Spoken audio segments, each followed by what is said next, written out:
Hello, Prima artists. Today we are going to finish our warm and cool colored sunset. So last week you used oil pastels to use the warm colors of red, orange, and yellow to create the sun part of our picture. That part feels really warm and fiery. Now we're going to use the cool colors to do the water. We're not going to use all the cool colors though, because water is mostly like a bluish color. We're going to use blue, and then if you have a light blue, you can use that too. If you don't have light blue, that's okay, but we also need white. For sure, make sure you have a white oil crayon. Now, again, if you don't have oil crayons, you can just use whatever you have. You can use markers or colored pencils or regular crayons, but they won't blend the same way that oil crayons do. If you have chalks, you could try those. Chalks do blend, and that might turn out really good too. So I'm going to show you how to do the blending for the water portion.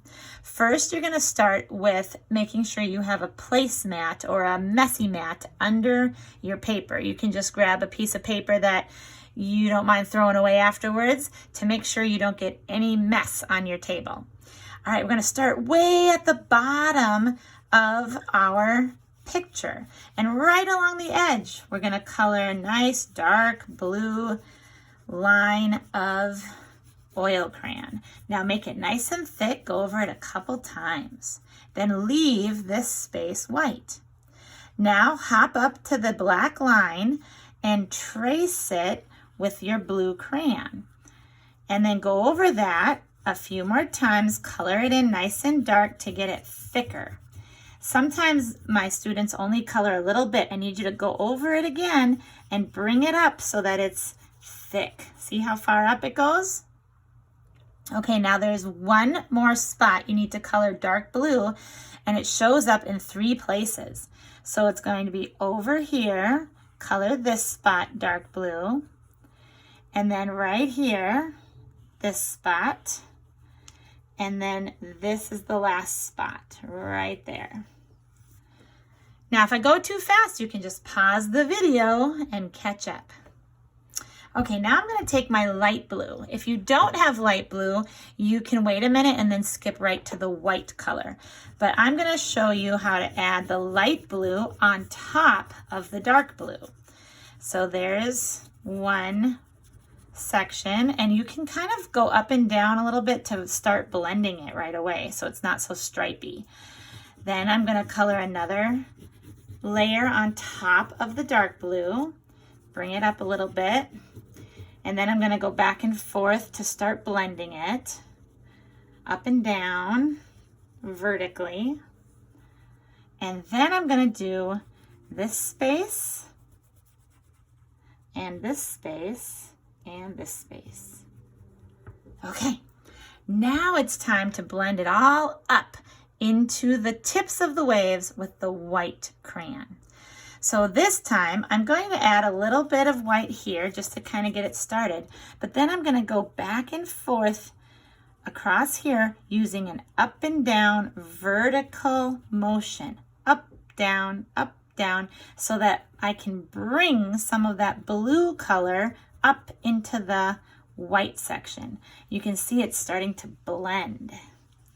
So you just go all the way across the paper, blending it up and down. You can also go back like color in a horizontal way too to kind of blend that. If it looks too stripy, you can even kind of color in circles. As long as you're blending it, it'll look great. All right, now I'm going to add some white on these waves, these 2 big ones right here. Got to be careful. Oop, I grabbed some red accidentally. That's okay though.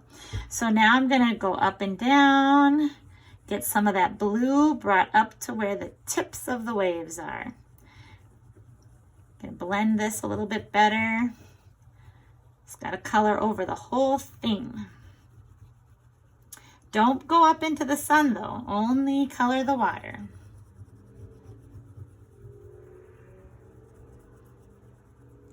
And the last part is these little waves in the background. Make sure you blend that all the way up. You gotta be careful here because it's right next to the sun. You don't want to get all the red and the orange mixed in there. Okay, now tap off your extra crumbs and then double check. Are there any spots where your white paper is showing through? All of the paper should be covered with blended oil crayons. All right, I think I got all my spots filled in. There we go. That's my picture. Now I gotta double check and make sure my name is on the back. If you didn't put your name on the back, please do that now. And your class code would be P for Prima, and then whatever your teacher's first letter of her name is. All right, so this is an F for Fabian, but maybe you have Miss Nelson or Miss Almquist, you would put a different letter. Okay, so that's it. Now, when you're done with this project, if you're a distance learner, the only way I'm going to see how I can give you a grade is if you can have your parent take a picture of it and then email it to me. My email is rose@parnassusprep.com. So I'm looking forward to seeing those pictures. And parents, if you could put the teacher's name on your email, then I'll have an easier time finding which child to give credit to. And then also make sure your child's first and last name are included in the email as well. All right, thank you. See you next time.